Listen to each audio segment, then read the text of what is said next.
ಕೆಸರಲ್ವ ಏಕ ಕೆಸರುಗುಂಡೆನಲ್ಲಿ ಹೆಂಗ್ ಹೋಗ್ತೀರಾ ಡೈಲಿ ಅಂತ ಕೇಳ್ತಾರೆ. ಹಂಗೆ ಓಡಾಡಬೇಕಲ್ಲ ಸರ್.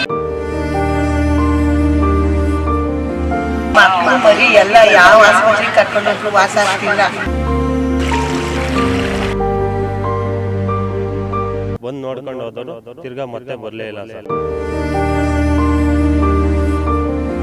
ಪೂರ್ತಿ ಟಾಯ್ಲೆಟ್ ವಾಸನೆ, ಪೂರ್ತಿ ಎಲ್ಲ ನೀರು ಸುತ್ತ ಔರ್ಸ್ಕೊಂಡು.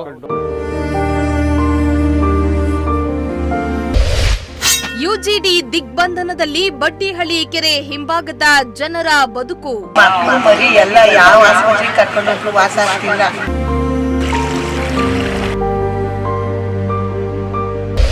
ಮನೆಯ ಸುತ್ತಲೂ ಯುಜಿಡಿ ನೀರು ಹರಿದು ಸಾರ್ವಜನಿಕರ ಗೋಳು. ಬಂದು ನೋಡ್ಕೊಂಡು ಹೋದವರು ತಿರ್ಗಾ ಮತ್ತೆ ಬರಲೇ ಇಲ್ಲ ಸರ್.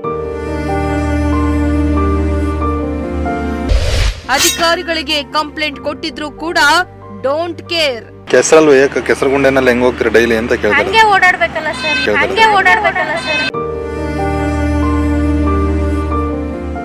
ಎಸ್ ವೀಕ್ಷಕರೇ, ಅದ್ಯಾಕೋ ತುಮಕೂರು ಸಿಟಿ ಇತ್ತೀಚಿನ ದಿನಗಳಲ್ಲಿ ಸಮಸ್ಯೆಗಳ ಅಗಾರವಾಗಿ ಬದಲಾಗ್ತಾ ಇದೆ. ಜನರು ಕೂಡ ಪಾಲಿಕೆಯ ಅಧಿಕಾರಿಗಳ ವಿರುದ್ಧ ಆಕ್ರೋಶ ಹೊರಹಾಕ್ತಿದ್ದಾರೆ.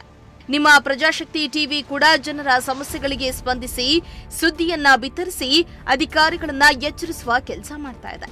ಆದ್ರೆ ಅದ್ಯಾಕೋ ಅಧಿಕಾರಿಗಳ ನಿರ್ಲಕ್ಷ್ಯದಿಂದಾಗಿ ಇಂದಿಗೂ ಕೂಡ ಸಮಸ್ಯೆಗಳು ತಪ್ತಾ ಇಲ್ಲ. ಒಂದಿಲ್ಲೊಂದು ಏರಿಯಾದಲ್ಲಿ ಸಮಸ್ಯೆಗಳ ಸರಮಾಲೆಯಾಗಿ ಬಟಾಬಯಲಾಗ್ತಾ ಇವೆ. ಇತ್ತ ಬಡ್ಡಿಹಳ್ಳಿ ಕೆರೆ ಹಿಂಭಾಗದ ರಿಂಗ್ ರಸ್ತೆಯ ಬಳಿ ಇರುವ ಜನರು ಯುಜಿಡಿ ದಿಗ್ಬಂಧನದಲ್ಲಿಯೇ ಜೀವನ ನಡೆಸುವಂತಾಗಿದೆ. ಆದ್ರೆ ಅಧಿಕಾರಿಗಳಿಗೆ ತಿಳಿಸಿದ್ರೆ ತಲೆ ಕೆಡಿಸ್ಕೊಳ್ತಾ ಇಲ್ವಂತೆ.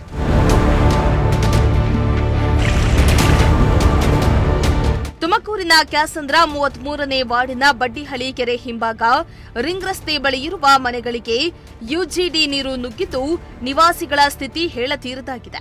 ಇನ್ನು ಕೆರೆಯ ಪಕ್ಕದಲ್ಲಿ ಯುಜಿಡಿ ಹೊಡೆದು ಭಾರಿ ಪ್ರಮಾಣದ ನೀರು ಹರಿತಾ ಇದೆ. ಇದರಿಂದ ನೀರು ಮನೆಗಳಿಗೆ ನುಗ್ತಾ ಇದೆ. ಅಲ್ಲಿ ವಾಸಿಸುವ ಸ್ಥಳೀಯ ನಿವಾಸಿಗಳು ಪ್ರತಿನಿತ್ಯ ಮೂಗು ಮುಚ್ಚಿಕೊಂಡು ಓಡಾಡುವ ಪರಿಸ್ಥಿತಿ ನಿರ್ಮಾಣ ಆಗಿದೆ.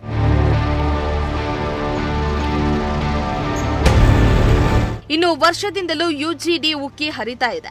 ಸಾರ್ವಜನಿಕರು ಇಲ್ಲಿ ಮೂಗು ಮುಚ್ಚಿಕೊಂಡು ಓಡಾಡುವಂತಾಗಿದೆ. ಮನೆಯಲ್ಲಿ ಮಕ್ಕಳು ವಯೋವೃದ್ಧರಿದ್ದಾರಂತೆ. ಈ ಯುಜಿಡಿ ಸಮಸ್ಯೆಯಿಂದಾಗಿ ಅನೇಕ ಮಾರಕ ರೋಗಗಳಿಗೆ ತುತ್ತಾಗ್ತಿದ್ದಾರೆ. ಈ ಬಗ್ಗೆ ಸಂಬಂಧಪಟ್ಟ ಅಧಿಕಾರಿಗಳಿಗೆ ಎಷ್ಟೇ ಬಾರಿ ಮನವಿಯನ್ನ ಮಾಡಿದ್ರೂ ಕೂಡ ತಲೆ ಕೆಡಿಸ್ಕೊಳ್ತಾ ಇಲ್ವಂತೆ. ಹೀಗಾಗಿ ಪಾಲಿಕೆಯ ಅಧಿಕಾರಿಗಳ ವಿರುದ್ಧ ಆಕ್ರೋಶ ಹೊರಹಾಕಿದ್ದಾರೆ. ಮಕ್ಕಳು ಮರಿ ಎಲ್ಲ ಯಾವ ಆಸ್ಪತ್ರೆಗೆ ಕರ್ಕೊಂಡು ಹೋದ್ರು ವಾಸ ಆಗ್ತಿಲ್ಲ.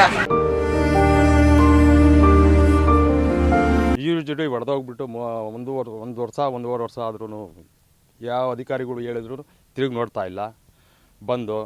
ಹಾಗಾಗಿ ಇಂಜಿನಿಯರ್ ಬಂದು ಚೆಕ್ ಮಾಡಿಬಿಟ್ಟು ನಮ್ಗೇನು ತೊಂದರೆ ಆಗಿಲ್ಲ, ಇದು ಯುಜಿಡಿನವ್ರು ಮಾಡಿರೋ ಕೆಲಸ ಅಂತ ಹೇಳ್ಬಿಟ್ಟು ಹೋದರು.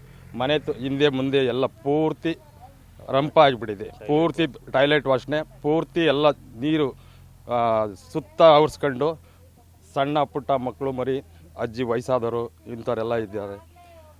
ಯಾರು ತಿರುಗಿ ನೋಡ್ತಾ ಇಲ್ಲ ಸರ್. ಇದನ್ನ ನೀವೇ ಒಂದು ಬಗೆಹರಿಸ್ಬಿಡಿ. ಇನ್ನು ಇಲ್ಲಿ ಸುಮಾರು 1 ವರ್ಷದಿಂದಲೂ ಯುಜಿಡಿ ಸಮಸ್ಯೆ ಇದ್ದು ಇಲ್ಲಿ ಚಿಕ್ಕ ಮಕ್ಕಳು ಓಡಾಡುವುದಕ್ಕೆ ಕಷ್ಟ ಆಗ್ತಾ ಇದೆ. ಪ್ರತಿದಿನ ಕೂಡ ಸಮಸ್ಯೆ ಬೆಳೀತಾ ಇದೆ ಹೊರತು ಕಡಿಮೆಯಾಗ್ತಾ ಇಲ್ಲ. ಎಷ್ಟೇ ಬಾರಿ ಅಧಿಕಾರಿಗಳಿಗೆ ದೂರನ್ನ ನೀಡಿದ್ರೂ ಕೂಡ ಯಾವುದೇ ಅಧಿಕಾರಿಗಳು ಈ ಸಮಸ್ಯೆ ಬಗ್ಗೆ ಗಮನ ಹರಿಸ್ತಾ ಇಲ್ಲ ಎಂದು ಕಿಡಿಕಾರಿದ್ರು.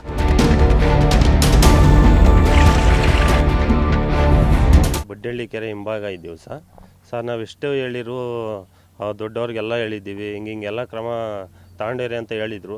ಅವರೆಷ್ಟೇ ಆಗಲಿ ಬಂದು ನೋಡ್ಕೊಂಡು ಹೋದವರು ತಿರ್ಗಾ ಮತ್ತೆ ಬರಲೇ ಇಲ್ಲ ಸರ್. ಎಲ್ಲ ಈ ರೀತಿ ಮನೆ ಹಿಂದೆ ಮುಂದೆ ಎಲ್ಲ ಫುಲ್ಲು ಓಡಾಡೋಕ್ಕೆ ಭಾರಿ ತೊಂದರೆ ಆಗಿದೆ.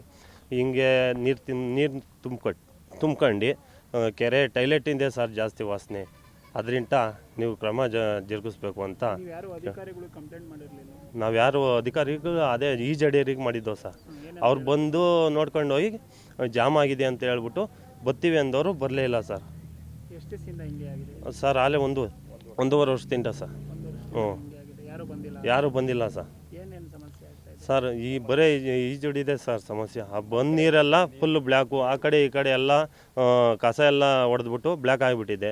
ಕೂಡಲೇ ಸಂಬಂಧಪಟ್ಟ ಅಧಿಕಾರಿಗಳು ಇತ್ತ ಗಮನ ಹರಿಸಿ ಇಲ್ಲಿನ ಜನರ ಜೀವನವನ್ನ ರಕ್ಷಿಸುವ ಕೆಲಸ ಮಾಡಬೇಕಾಗಿದೆ. ಇಲ್ಲವಾದಲ್ಲಿ ಜನರು ಅನೇಕ ಮಾರಕ ರೋಗಗಳಿಗೆ ತುತ್ತಾಗಿ ಸಾವು ನೋವು ಅನುಭವಿಸಿದ್ರೆ ಅದಕ್ಕೆ ನೇರ ಹೊಣೆಗಾರರು ನೀವುಗಳೇ ಆಗ್ತೀರಾ. ಕ್ಯಾಮರಾ ಪರ್ಸನ್ ಸಂಜಯ್ ಜೊತೆ ಪುನೀತ್, ಪ್ರಜಾಶಕ್ತಿ ಟಿವಿ, ತುಮಕೂರು. ಕೆಸರಲ್ವ ಏಕ ಕೆಸರುಗುಂಡೆನಲ್ಲಿ ಹೆಂಗ್ ಹೋಗ್ತೀರಾ ಡೈಲಿ ಅಂತ ಕೇಳ್ತಾರೆ. ಹಂಗೆ ಓಡಾಡ್ಬೇಕಲ್ಲ ಸರ್, ಹಂಗೆ ಓಡಾಡ್ಬೇಕಲ್ಲ ಸರ್. ಮಕ್ಕಳು ಮರಿ ಎಲ್ಲ ಯಾವ ಆಸ್ಪತ್ರೆಗೆ ಕರ್ಕೊಂಡೋದ್ರು ವಾಸ ಆಗ್ತಿಲ್ಲ. ಬಂದು ನೋಡ್ಕೊಂಡು ಹೋದವರು ತಿರ್ಗಾ ಮತ್ತೆ ಬರಲೇ ಇಲ್ಲ ಸರ್. ಪೂರ್ತಿ ಟಾಯ್ಲೆಟ್ ವಾಶನೆ, ಪೂರ್ತಿ ಎಲ್ಲ ನೀರು ಸುತ್ತ ಔರ್ಸ್ಕೊಂಡು